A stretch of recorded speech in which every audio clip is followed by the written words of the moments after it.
Welcome to this week's edition of the Spark Series, where one idea, one story, and one spark can ignite the growth of your business and your life. Today we're talking about how to close the gap between the goals you set and the results you accept.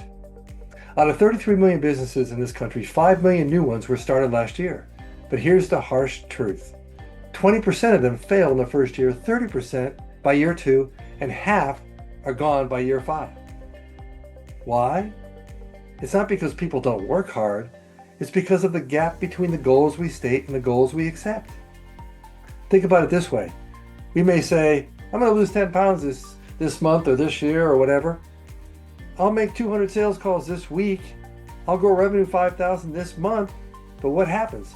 We lose 2 pounds, maybe we gain some, make 30 calls, not 200, or we flatline or even lose sales.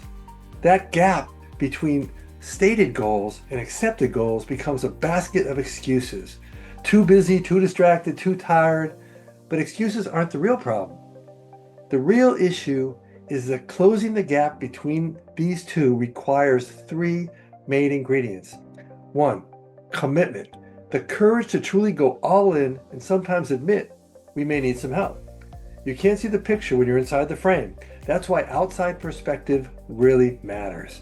Number 2, the tools, strategies, and insights to do it right. You don't lose weight with fad diets, and you don't grow a business with guesswork. Number 3, a system you can apply consistently day after day, week after week, that makes results inevitable. Let me illustrate this. Years ago, I was at Deloitte. A colleague named Jim walked into my office and asked me to help him get a girlfriend. Strange request. I said, why are you talking to me? He said, I talked to the girl in the cube next to me and she said, talk to David. Okay, so I was going to humor him. I took out a piece of paper and I asked him what were the qualities he was looking for in a girlfriend. And he was excited. He said, I want somebody that's healthy, someone who's active, someone who's intelligent, someone that's attractive, and confidence, and a few other things. And I wrote these down on that piece of paper. And then I took the piece of paper and I turned it around to face him. And I said, Jim, are you any of these things? He shook his head and he said he wasn't. He's a smoker. He says, I tried to quit. He carried close to 30 extra pounds. I tried to lose weight, he said. He wasn't very active.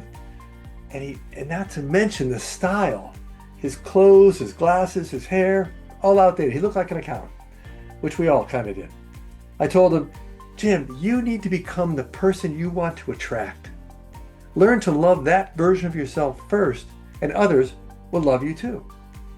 He left all frustrated a little bit, but I can see something clicked. A year later, I ran into him and I barely recognized him. He was fit, he lost a bunch of weight, he was smoke-free, he was confident, he had a new set of glasses, which were pretty much styling, he had a new hairstyle, he had some pretty cool clothes, and yes, he introduced me to his girlfriend. He had transformed by committing, gaining knowledge, and following a consistent process. Here's the lesson. Jim didn't need me to hand him a girlfriend. That's kind of weird. He needed a spark, an outside perspective that showed him the gap. From there, with the right commitment, knowledge, and process, he did the work and he got the results.